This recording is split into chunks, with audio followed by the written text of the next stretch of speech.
말씀을 가지고 네.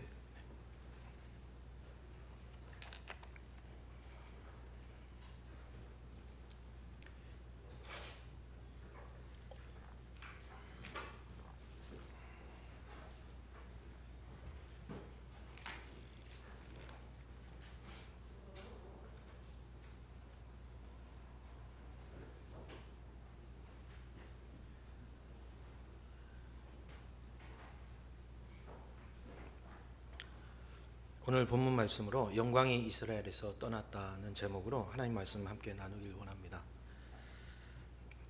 기록은 기억을 지배한다 라는 말이 있습니다. 어떤 기록은 우리의 삶에 큰 영향을 미치기도 합니다. 한 소녀가 벌거벗은 채 울부짖으며 도로 위를 달려가는 사진이 있었습니다. 1972년 6월 AP통신 기자였던 닉 우트가 촬영한 사진이었습니다. 네이팜탄 공격으로 화상을 입은 한 소녀, 베트남 소녀였던 킴 푹의 사진이었습니다. 닉 우트는 이 사진으로 언론계의 노벨상이라고 불리는 퓰리처상을 받았습니다.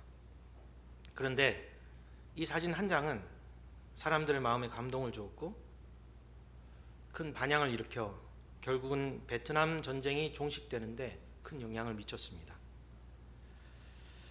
저는 오늘 광복과 관련된 기록을 하나 끄집어내어 보려고 합니다. 경상남도 함안의 칠원교회라는 곳이 있습니다. 칠원교회. 근데 칠원교회의 교회사, 저희도 50년사가 있지 않습니까? 네. 칠원교회의 교회사 148페이지에 있는 내용입니다. 때는 수요일 1945년 8월 15일이었습니다. 광복절이죠. 장성옥이라는 목사님이 경상남도 함안에 있는 칠원 지역을 방문하려고 가던 중이었습니다. 그러다가 일본이 망했다는 소식을 들었습니다. 근처 경찰서를 지나가다 보니 일본 순경들은 이미 다 도망갔고 기물들은 파손되어 있었습니다. 어지럽게 흩어진 서류들 중 하나를 주워서 읽어보니 놀라운 내용이 기록되어 있었습니다. 일본 순경들에 의해서 암살할 암살자 명단이 있었던 것입니다. 거기에는 당시 자신이 방문하려던 칠원교회 엄주신 장로와 그의 아들 엄영환 집사의 이름도 있었습니다. 이것을 나중에 한국사적으로 연구한 국사편찬위원회의 이만열 교수님이 계신데요. 그분이 연구한 바에 의하면 사정이 이렇습니다.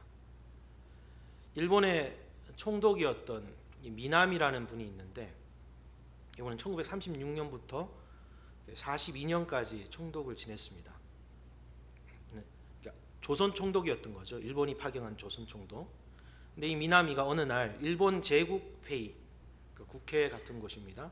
출석하여 이 조선의 상황을 보고하는 중이었습니다. 근데 어떤 의원이 조선의 통치는 잘 이루어지고 있습니까? 라고 질문하자 이렇게 대답을 합니다.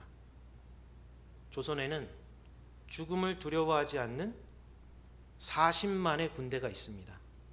그들은 바로 예수쟁이들입니다. 그 후 다른 조선의 총독들도 같은 생각이었습니다. 그래서 조선의 교회들을 완전히 해체하고 일본 기독교의 조직 아래에 두려고 했습니다.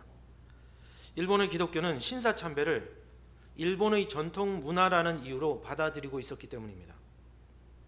근데 그러다가 미군이 필리핀을 함락했다는 소식이 전해졌습니다. 미국이 조선에 진격했을 때 조선의 기독교인들이 협력하여서 대항할 것이 두려워졌습니다. 그래서 조선인 기독교인들을 모두 죽이려고 계획하고 있었던 것입니다. 평양 신약교를 세운 모패 선교사는 그 대대적인 처형일이 8월 18일로 예정되어 있었다고 기록합니다. 어떤 곳에서는 일본 군인이 죽창과 일본도로 2만 7천여 명을 죽이고 묻을 동굴이 확인되었습니다. 서울에서는 약 4만 명의 기독교인들을 지하실에 가두고 고압선으로 죽일 계획이 있었다고 합니다. 그런데 하나님께서 이 계획이 실행되기 3일 전 8월 15일 광복을 허락하신 것입니다.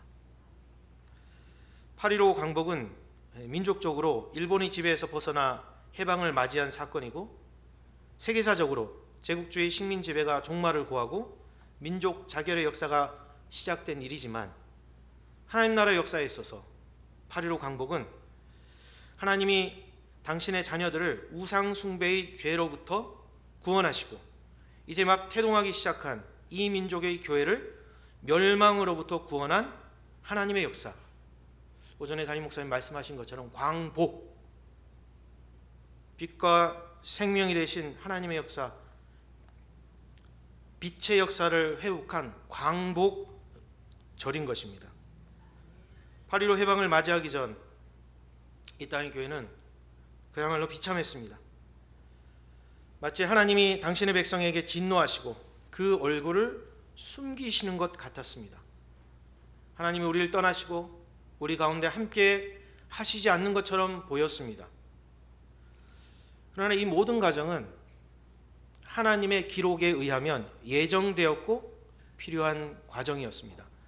신명기 31장 16, 17절인데요. 함께 읽어보았으면 좋겠습니다. 신명기 31장 16, 17절입니다. 신명기 31장 16, 17절입니다.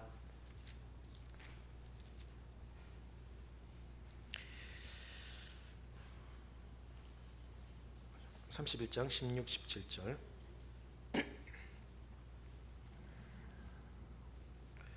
같이 읽겠습니다. 또 여호와께서 모세에게 이르시되 너는 내 조상과 함께 누우려니와 그 백성은 그 땅으로 들어가 음란히 그 땅의 이방신들을 따르며 일어날 것이요 나를 버리고 내가 그들과 맺은 언약을 어길 것이라. 내가 그들에게 진노하여 그들을 버리며 내 얼굴을 숨겨 그들에게 보이지 않게 할 것인즉 그들이 삼킴을 당하여 허다한 재앙과 환난이 그들에게 임할 그때에 그들이 말하기를 이 재앙이 우리에게 내림은 우리 하나님이 우리 가운데에 계시지 않는 까닭이 아니냐 할 것이라. 교회가 숫자가 많아지고 세력이 강해져서 세상도 두려워할 정도가 될 것이라는 것입니다. 그러나 영적으로는 죄의 영향력을 벗어나지 못하고 타락해서 세상을 따를 것이라고 말씀합니다. 여전히 하나님이 함께 하시지만 하나님이 진노하시고 이스라엘에게 진노하신다고 말씀하고 계시는데, 진노라는 말은 단순히 화를 내는 것이 아니고 임금이 그 아래 백성이나 신하들을 향하여 화를 낸다고 할 때 진노라는 말을 씁니다. 그리고 하나님이 버린다고 말씀하십니다. 버린다는 말은 여기서 포기한다, 적군에게 넘겨준다는 말입니다. 그리고 하나님이 그 얼굴을 숨기시는 것처럼 보이는 일들, 즉 하나님이 허락하신 재앙과 환난이 일어날 것이라고 말씀하고 있는 것입니다. 그리고 하나님께서 모세에게 한 노래를 가르쳐 주십니다. 그리고 이 노래를 여호수아에게 전해주어 이 노래를 꼭 여호수아를 통하여 다음 세대에게 가르칠 것을 명령하고 있습니다. 이 노래의 가사는 신명기 32장에 나오는데 32장 43절 함께 읽어보도록 하겠습니다. 신명기 32장 43절 시작. 너희 민족들아 주의 백성과 즐거워하라. 주께서 그 종들의 피를 갚으사 그 대적들에게 복수하시고 자기 땅과 자기 백성을 위하여 속죄하시리로다. 하나님께서 자기 백성들의 죄에 대하여는 그 죄를 위하여 대신 희생의 피, 속죄의 피를 흘릴 것을 말씀하고 있습니다. 그리고 우리는 우리 죄로 말미암아 징계를 당하는 것이지만 우리를 괴롭힌 세상을 향하여는 그 대적들을 하나님께서 직접 복수하실 것을, 심판하실 것을 선포하고 있습니다. 그런데 신명기 31장의 기록을 보면 이 노래를 언제 부르라고 말씀하고 있냐면 수많은 재앙과 환난을 당하는 그때 이 노래를 불러서 이 노래가, 이 기록이 세상을 향한, 우리를 향한 증인이 되게 하겠다고 약속하십니다. 하나님은 오늘 우리가 가난으로 무시와 천대를 당할 때 불렀던 찬송의 가사가 세상을 향한 증인처럼 되어서 우리 하나님이 부요하신 분이심을 증거한다고 말씀하십니다. 하나님은 오늘 우리가 질병과 고통으로 눈물이 샘처럼 흐를 때 불렀던 찬송의 가사가 세상을 향해 하나님이 살아계시다는 증거가 되게 하겠다고 하십니다. 하나님은 오늘 우리가, 우리의 자녀가 세상에 물들어 하나님을 떠나 있는 것을 고통스럽게 지켜보며 그때라도 불렀던 찬송의 가사가 그들이 돌아올 때 하나님은 기도를 들으시는 분이라는 것을 증거해주는 스모킹건이 된다고 하십니다. 그러므로 사랑하는 성도 여러분, 주님의 보혈을 찬송하시기 바랍니다. 우리 하나님은 우리를 용서하시는 분이십니다. 우리 주님은 자기 피값으로 우리 죄의 대가를 치르시는 분이십니다. 우리 하나님은 지금도 여전히 거짓말하고 음란하고 우상 숭배하고 욕심에 가득 차 다투기를 밥 먹듯이 하는 우리들을 참으시고 깨끗하게 하시고 가르쳐 주시고 고치셔서 예수님 닮게 하시는 분이십니다. 오늘 본문을 살펴보면 우리가 세상을 살아가면서 고통과 시험을 당하고 재앙과 환난을 당할 때 우리가 무엇을 바라보아야 하는지를 말해주고 있습니다. 오늘 본문 사무엘 4장에 일어난 사건은 민족적으로 충격적인 사건이 아닐 수 없습니다. 이스라엘 민족의 상징과도 같았던 언약궤를 빼앗겼기 때문입니다. 사무엘상으로 돌아가서요. 사무엘상 4장 11절입니다. 사무엘상 4장 11절의 말씀 함께 읽어보도록 하겠습니다. 시작. 하나님의 궤는 빼앗겼고 엘리의 두 아들 홈니와 비느하스는 죽임을 당하였더라.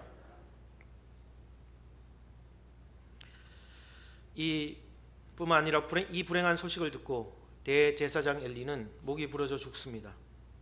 그런데 이 모든 소식이 아이를 베고 있는 엘리의 며느리 비느하스의 아내에게도 전달됩니다.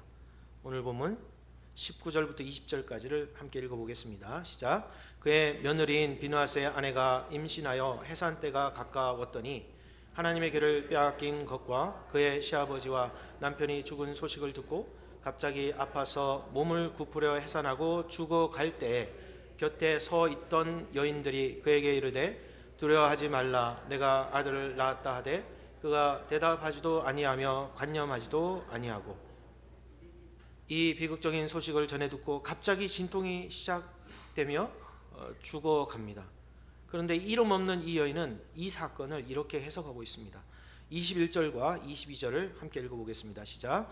이르기를 영광이 이스라엘에서 떠났다 하고 아이의 이름을 이가봇이라 하였으니 하나님의 궤가 빼앗겼고 그의 시아버지와 남편이 죽었기 때문이며, 또 이르기를 하나님의 궤를 빼앗겼으므로 영광이 이스라엘에서 떠났다 하였더라.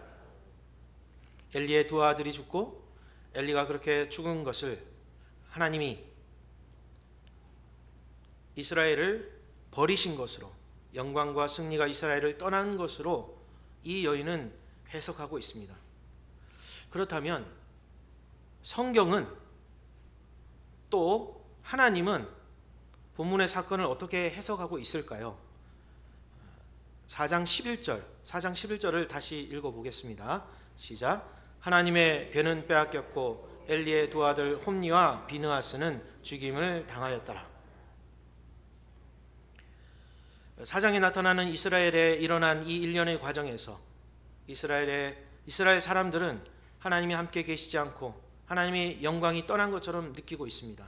그러나 오히려 성경은 하나님이 적극적으로 개입하시는 것으로 기록하고 있습니다. 하나님이 블레셋을 격동시키지 않았다면 홈니와 비느하스가 죽을 일도 없었다는 것입니다. 당시 많은 이스라엘 사람들이 이방 신상과 아스다롯을 여호와와 함께 섬기고 있었습니다. 또 비슷한 시대에 기록된 사사기 15장 11절 말씀을 보면 블레셋과 이스라엘이 철저히 지배자와 피지배자로 구분이 되어서 블레셋에 정복당한 이스라엘의 비참한 모습을 보여주고 있습니다. 그래서 이스라엘은 감히 블레셋에게 덤빌 생각도 하지 못하고 있었습니다. 그런데 하나님은 먼저 삼손을 통해서 블레셋에게 지배당하는 문제가 죄의 문제임을 보여주십니다. 그리고 오늘 언약궤가 빼앗기는 사건을 통해서 이스라엘의 죄가 하나님이 이스라엘에 머무는 것이 견디기 힘들어 할 정도가 되었다는 것을 보여주는 사건으로 기록되어 있습니다. 이런 와중에 여전히 하나님은 하나님의 말씀대로 세상을 심판하시고 당신의 백성들을 거룩하게 하시기 위해 채찍을 드는 분인 것입니다. 결국 언약궤는 스스로 이스라엘로 돌아갑니다. 그리고 하나님의 말씀대로 하나님은 다윗을 세우셔서 이스라엘을 말씀으로 가르치시고 치유하시고 회복시키십니다. 그리고 하나님이 세운 다윗이 블레셋을 완전히 정복하게 됩니다. 하나님이 우리에게 허락하신 세상의 핍박은, 그로 말미암은 우리의 고난은 하나님의 채찍일 수 있습니다. 그러나 하나님의 채찍은 우리를 죽이는 것이 아니라 우리를 살리는 채찍인 것입니다. 우리를 거룩하게 하고 모든 선한 일을 하기에 필요한 준비를 갖추게 합니다. 그러나 세상이 받는 심판은 어떻습니까? 하나님의 심판은 그들이 다시 일어설 수 없게 만드는 심판입니다. 창세기 야곱의 말씀을 최근에 계속 묵상하고 있습니다. 하나님의 교훈과 책망과 바르게 함과 의로 교육하는 방식이 야곱의 삶을 통하여 명확하게 드러나고 있습니다.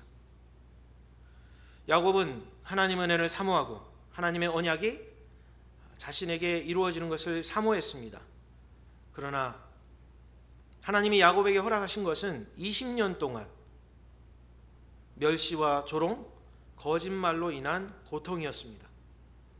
그런데 야곱은 이것이 하나님이 허락하셔서 일어나는 고난이라는 것을 깨달을 수 있었습니다. 야곱은 그것을 어떻게 알았을까요? 야곱이 어린 시절 들었던 말씀, 그래서 마음판에 새겨지고 머릿속에 기록된 말씀 때문이었습니다. 라반은 끊임없이 야곱을 흔들고 무시하고 조롱하며 10번이나 계약서를 마음대로 고쳤습니다. 그러나 야곱이 15살 때까지 할아버지의 무릎에서 들었던 그 하나님의 말씀, 또한 자라면서 아버지의 신앙을 통해서 배웠던 그 말씀, 그리고 그 이후 계속해서 반복해서 들려주었던 하나님의 말씀이 야곱을 하나님 앞에 믿음으로 서 있게 한 것입니다. 여호와를 앙망하는 자는 새 힘을 얻으리니 말씀하였습니다. 근데 여기서 여호와를 앙망한다라는 것은 밧줄로 꽁꽁 붙들어 맨다, 이런 뜻을 가지고 있습니다.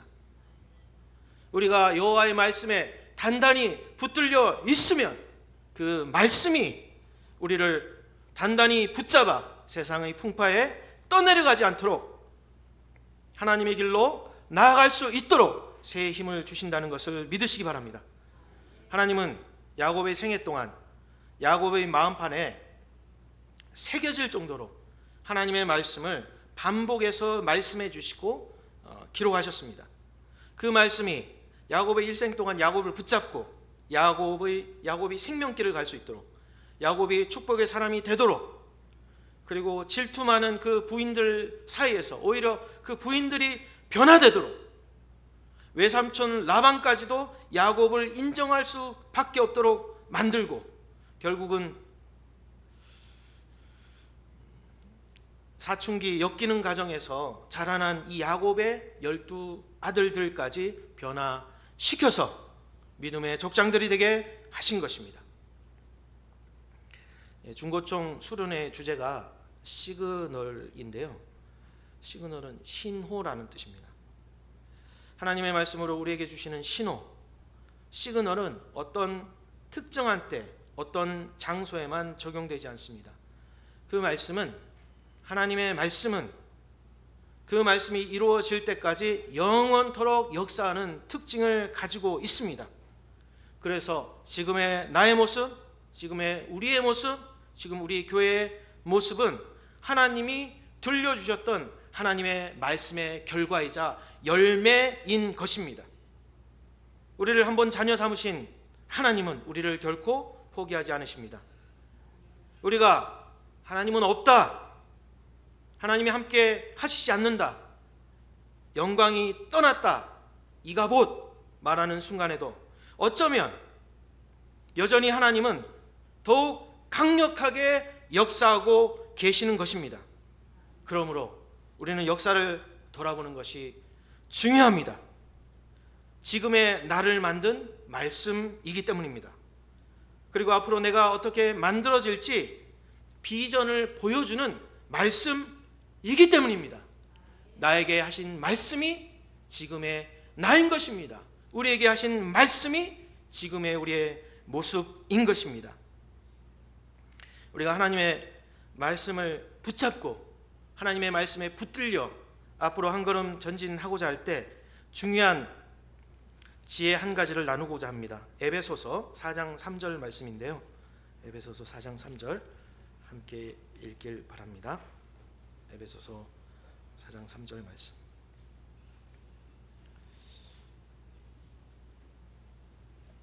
찾으셨으면 함께 읽겠습니다. 평안에 매는 줄로 성령이 하나 되게 하신 것을 힘써 지키라. 다시 한번 읽겠습니다. 평안에 매는 줄로 성령이 하나 되게 하신 것을 힘써 지키라. 지금 이스라엘이 언약궤를 빼앗기는 이 복잡한 시대 속에서 비슷한 시대를 살았던 한 두 분의 이렇게 생각할 수 있겠습니다. 여인, 그러니까 목장지기하고 목원이지 않았을까 싶은데요. 두 여인이 정말 기댈 곳이 없어서, 의지할 곳이 없어서 함께 모여서 기도했습니다. 하나님이 뜻을 보여주시자 그 말씀대로 순종하는 장면을 볼 수 있는데요. 어느 때까지 순종했을까? 성경에 기록되어 있습니다. 죄송합니다. 성경 말씀 한 번만 더 보겠습니다. 룻기 2장 11절 12절 말씀입니다. 룻기 2장 11절 12절 말씀.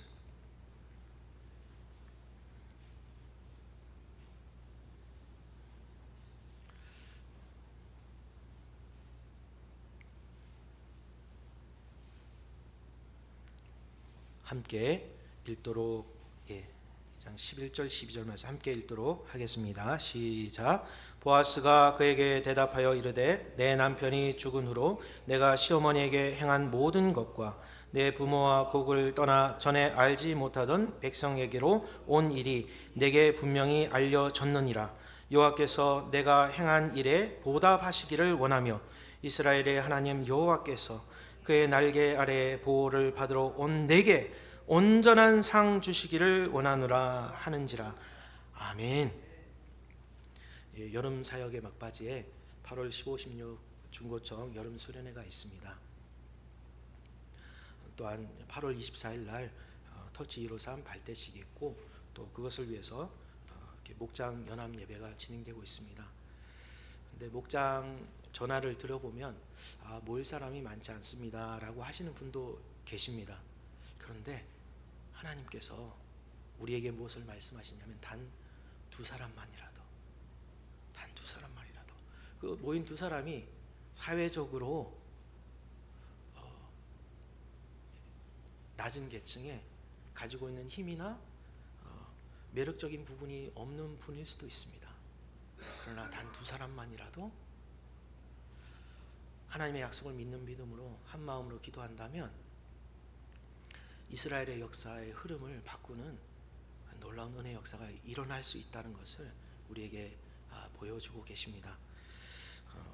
우리의 수련회뿐만 아니라 또 목장 연합 예배 힘써 예배하는 과정 중에 또한 터치 153 모든 우리의 하나님의 사명을 정말 오늘 목사님 말씀하신 것처럼 사랑으로 서로 종노릇하고 사랑으로 섬기기 위해서 자유를 마음껏 사용하는 그런 우리 하나님 은혜의 역사를 기대하면서 나아가고자 할 때 하나님은 두 사람만 있어도 된다. 두 사람만 마음을 온전히 합친다면 내가 역사한다.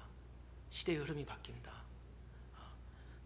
남들은 이가봇 하더라도 내가 반드시 우리에게 하신 그 말씀대로 언약대로 이루실 것이라고 약속하고 계십니다. 그 말씀을 믿음으로 8월 마지막까지 함께 뜨겁게 기도하시고 은혜의 자리로 나아가는 성도님들 되시길 바랍니다. 기도하겠습니다. 사랑이 많으신 하나님 아버지 감사합니다.